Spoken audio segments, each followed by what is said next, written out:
چھپانے کی چیز ہے، چھپانے کی یہ قیمتی ہے، یہ خزانہ ہے، اسے چھپا کے رکھو۔ فرمایا جب یہ گھر سے نکلتی ہے، فرمایا اور کوئی دیکھے نہ دیکھے، شیطان اسے دیکھتا ہے، شیطان وسوسہ اندوزی کرتا ہے، شیطان اسے دیکھتا ہے۔ اور حبیب کریم سید عالم صلی اللہ تعالی علیہ وسلم جب بات کرتے تھے، جب لفظ بیان کرتے تھے، محتاج جملے بولتے تھے، بڑا کم، رحمت للعالمین نبی کی زبان سے بڑا کم سخت جملے نکلتے تھے۔ میرے حبیب نے لفظ ادا کیے، سخت جملے۔ میرے کریم نے فرمایا جو عورت، یہ جو مائیں بہنیں سن رہی ہیں، خدا را آگے پہنچائیں، آپ بھی گھر میں جائیں تو یہ والا باز اپنے گھر میں پہنچائیں، سنائیں، خدا را سنائیں، خدا را۔ روز ایک قیامت ٹوٹتی ہے اور میرے بھائی لاکھوں عزت دار لوگ اپنے تکیے پہ منہ رکھ رکھ کے روتے ہیں، اس لیے کہ وہ بچی جس کے بارے میں کہتے تھے ہمیں اعتبار ہے، اعتبار، اعتبار کا لفظ بول کے باپ جو ظلم کرتا ہے اپنی بیٹی پہ، بھائی اعتبار کا لفظ بول کے ظلم کرتا ہے بہن پہ، اعتبار کا جملہ بول کے زیادتی کرتے ہیں ہم اپنی جانوں پر۔ حضرت جنید بغدادی صوفیاء کے سرخیل صوفیاء کے، ان سے ایک شخص کہنے لگا مجھے بیٹی پہ اعتبار ہے، میں اس کو فلاں جگہ داخل نہ کرا دوں، پڑھ لے۔ آپ فرمانے لگے تجھے اعتبار ہے تو کیا اللہ کے رسول کو اعتبار نہیں تھا؟ یہ تم نے کیسا لفظ بولا؟ تجھے اعتبار ہے، نبی پاک کو نہیں تھا؟ میرے محبوب کے پاس حضرت عائشہ صدیقہ بیٹھی تھی، اور وہ بی بی جس کو قرآن کہتا لستن کاحد من النساء، تمہارے جیسی دوسری کوئی ہو سکتی نہیں۔ میرے محبوب کے پاس حضرت حفصہ بیٹھی تھی، جناب سودا بیٹھی تھی، اس سے بڑھ کر بھی کسی کو اعتبار ہوگا؟ جن کو قرآن کہتے ہیں ان جیسی دوسری ہو ہی نہیں سکتی۔ حضرت عبداللہ بن مکتوم نابینا سے ابھی آئے، او بھائی نابینا، دل کی آنکھیں کھول کے سنو، نابینا سے ابھی نابینا آنکھوں سے نظر نہیں آتا، حضور کی بارگاہ میں آئے، مجھے اعتبار ہے بیٹی پہ، مجھے اعتبار ہے، سندل کی بنی ہوئی بیٹی ہے، حور ہے تیری بیٹی، اس کے قریب گناہ نہیں جاتا، یہ تو زیادتی کر رہا ہے اپنی بیٹی پہ، یہ جملہ بول کے تو ظلم کر رہا ہے، تو ظالم اور فاجر ہو گیا جب تو نے یہ کہا کہ مجھے اعتبار ہے۔ میرے حبیب پاک سے بڑھ کر کس کو اعتبار ہوگا؟ میرے کریم رسول سید عالم نور مجسم صلی اللہ تعالی علیہ وسلم نے فرمایا، حضرت عائشہ تھی، حضرت حفصہ تھی، حضرت سودا تھی، عبداللہ ابن مکتوم نابینا آئے تو میرے نبی نے فرمایا بیبیوں پردہ کرو، بیبیوں بول کے بتائیے، بیبیوں، سارے بولیے بیبیوں، اللہ کرے یہ آواز گونج جائے پورے معاشرے میں، بیبیوں۔ میرے نبی نے جملہ کہا بیبیوں پردہ کر لو، پردہ کرو، نظریں جھکاؤ، نقاب اوڑھو۔ ایک زوجہ بولی حضور انہیں تو نظر نہیں آتا، وہ تو بیچارے نابینے ہیں۔ ترمذی میں حبیب پاک کے لفظ سنیے، یا رسول اللہ انہیں تو نظر نہیں آتا۔ میرے رسول نے فرمایا تمہیں تو نظر آتا ہے نا، تم تو اندھی نہیں نا، وہ ایک مرد آیا ہے، وہ ایک صحابی آیا ہے، تمہیں تو نظر آتا ہے، تمہاری آنکھیں تو ہیں، اسے فتنہ آئے نہ آئے تمہیں نظر آتا ہے، خبردار پردہ کرو، آنکھیں جھکاؤ، چہروں پہ نقاب ڈالو۔ حضرت جنید بغدادی فرمانے لگے اگر میرے رسول پاک اپنی ازواج کو کہتے ہیں پردہ کرو اور تو کہتا ہے مجھے اعتبار ہے، اگر نبی پاک اپنی بیٹی حضرت فاطمہ کو کہتے ہیں پردہ کر، تو کہتا ہے مجھے اعتبار ہے۔ جناب جنید بغدادی مزید بولے، آپ فرمانے لگے اگر حسن بصری پڑھانے والا ہو، رابعہ بصری پڑھنے والی ہو، اور بیچ میں قرآن پاک پڑھا ہوا ہو، پڑھانے والا حسن بصری، پڑھانے والے حسن بصری جنہوں نے مولا علی شیر خدا کی صحبت پائی، جنہوں نے ام المومنین حضرت ام سلمہ کے گھر میں پرورش پائی، فرمایا پڑھانے والا حسن بصری، پڑھنے والی رابعہ بصری، وہ بی بی جو دعا مانگے تو اللہ مردہ اونٹ کو زندہ فرما دے۔ فرمایا پڑھانے والا حسن بصری ہو، پڑھنے والے رابعہ بصری ہو، اور جو پڑھا جائے وہ قرآن ہو۔ فرمایا قسم اللہ کی عزت کی، میں پھر بھی انہیں پڑھنے پڑھانے کی اجازت نہیں دیتا، میں پھر بھی انہیں تنہائی میں بیٹھنے کی اجازت نہیں دیتا، میں پھر بھی انہیں اکیلے رہنے کی اجازت نہیں دیتا،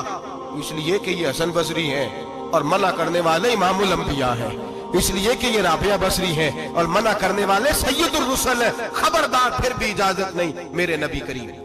علیہ السلام بولے، حضور کی بارگاہ میں صحابہ نے عرض کیا کہ یا رسول اللہ صلی اللہ علیہ وسلم، اگر کوئی نیک آدمی کسی نیک عورت کے ساتھ بے پردہ ہو، نیک آدمی، وہ پیر گناہگار نہیں جس کے پاس بیویاں جاتی ہیں، وہ گناہگار نہیں، وہ تو مجرم ہے، وہ خالی گناہگار نہیں، وہ تو پاپی ہے، وہ خالی گناہگار نہیں، وہ تو دین کا ڈاکو ہے، ڈاکو، وہ تو فاسق وہ تو دین کی حدیں توڑنے والا ہے، وہ تو اس کو تو گھسیٹا جائے گا قیامت کے دن، جو عورتوں سے بے پردہ ملتا تو گھسیٹا جائے گا۔ لیکن سوال یہ ہے وہ خامد کدھر ہوتا ہے جس کی بیوی پیر کے پاس اکیلی جاتی ہے؟ سوال یہ ہے وہ بھائی کدھر ہوتا ہے جس کی بہن پیر کے پاس اکیلی جاتی ہے؟ سوال یہ ہے بیٹا کدھر ہوتا ہے جس کی اماں اکیلی جاتی ہے؟ میرے نبی رحمت، نور مجسم، شفیع معظم، سرور کون مکا، سیاح لامکا صلی اللہ علیہ وسلم کی خدمت عالی مرتبت میں صحابی نے پوچھا کہ یا رسول اللہ اگر نیک ہو بندہ، بی بی بھی نیک ہو تو ایک میں بیٹھ سکتے ہیں؟ اعلیٰ حضرت نے فرمایا اگر عورت دین سیکھنے چاہے پیر کے پاس جائے تو اپنے خامد کے ساتھ جائے، اپنے بھائی کے ساتھ جائے، پھر بھی پردے میں بیٹھے، دور بیٹھے، آواز کے ساتھ بات کو سمجھے، لیکن اس کو تنہائی کرنے کی اجازت کسی کو بھی اجازت ہے، وہ چاہے جو مرضی بھی ہو، کوئی بھی ہو، بڑی کھلی بات کر رہا ہوں۔ میرے حبیب پاک سے پوچھا حضور اگر مرد عورت نیک ہو پھر بھی تنہا نہیں بیٹھ سکتے؟ میرے محبوب نے فرمایا اگر زکریا کے بیٹے یحییٰ ہوں اور عیسیٰ کی والدہ مریم ہو تو پھر بھی میں انہیں تنہا رہنے کی اجازت نہیں دیتا، پھر بھی انہیں تنہا رہنے کی میں اجازت نہیں دیتا، پھر بھی اجازت نہیں ہے۔ جب میرے رسول پاک صلی اللہ علیہ وسلم نے اتنی پابندی لگا دی، جب بات حضرت حسن بصری اور رابعہ بصری کی آ گئی، جب بات جناب مریم سلام اللہ علیہا اور جناب سیدنا زکریا علیہ السلام کی آ گئی، جب یہاں تک بات پہنچ گئی تو پھر تو ماڈرن ہے، پھر تو زیادہ اعتبار والا ہے کہ تیری بیٹی یونیورسٹی ڈرائیور کے ساتھ جاتی ہے، پھر تو نے کہاں سے وہ اس کے اندر نور بھر دیا ہے کہ تیری بیٹی اکیلی گھومتی ہے، پھر کہاں تو نے یہ بات سمجھ لیا ہے کہ تیری بچی جہاں مرضی تنہا رہتی ہے، پھر تو کہاں سے وہ قوت لایا؟ یہ تعلیم ہے۔ اقبال نے کہا یار مشرق ہوس میں گلتا، شباب اریاں شراب اسیاں، اسے بھی دیکھو گری کے اسیاں، ہم ایسی تہذیب کیا کریں گے؟ اور اقبال کہنے لگے تمہاری تہذیب خود اپنے خنجر سے خودکشی کرے گی، اس لیے کہ جو شاخ نازک پہ بنے گا آشیانہ وہ ناپائیدار ہوگا۔ میرے بھائی ہم لوگ پہلے ہاتھ میں آگ کا انگارہ دیتے ہیں، پھر کہتے ہیں بیٹے تو نے جلنا نہیں، ہم پہلے اس کو ساری سہولیات دیتے ہیں، پھر کہتے ہیں تو نے بگڑنا نہیں۔ میرے نبی رحمت، نور مجسم، شفیع معظم صلی اللہ علیہ وسلم نے فرمایا جو بی بی بن سور کے بازار جائے، میری طرف دیکھیں، آنکھیں کھول کے دیکھیں، یہ حدیث آپ نے سنانی ہے، انشاءاللہ بولیے، سنائیں گے انشاءاللہ تعالی؟ بول کے انشاءاللہ کہیے آپ کو ثواب ہوگا، سنائیں گے انشاءاللہ؟ میرے نبی کریم صلی اللہ علیہ وسلم نے فرمایا جو عورت بن سور کے بازار جائے، اب تو خیر بیویاں برقع پہن کے جاتی، برقعے پہ بھی کڑھائی کی ہے، برقعے پہ بھی کام کرایا، برقعے پہ جو کام اور نقش نگاری ہوئی ہے وہ 10,000 کی ہے۔ برقع پردے کے لیے پہنا تھا، دکھانے کے لیے۔ یہ کیسا برقع ہے کہ اس نے برقع بھی پہنا ہوا ہے اور برقع بھی اس نے فیشن والا پہن لیا ہے؟ یہ کس طرح کا؟ اس تو پردے کو پردے کی ضرورت پڑ گئی۔ یہ کیسا پردہ ہے کہ جو پردے کو پردے کی ضرورت ہے؟ برقع تو اس لیے ہوتا ہے کہ مجھے دیکھے کوئی نہ، اور اس نے تو پہنا ہی اس لیے کہ ذرا لوگ دیکھیں تو صحیح میں نے کتنا قیمتی پہنا ہے۔ اس حجاب کو حجاب کی ضرورت پڑ گئی۔ میرے حبیب پاک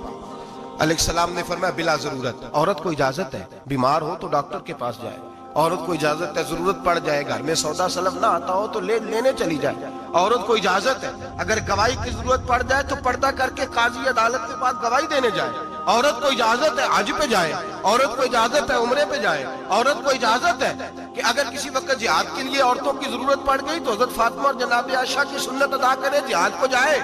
لیکن اگر عورت موج کرنے جائے اور روز گئے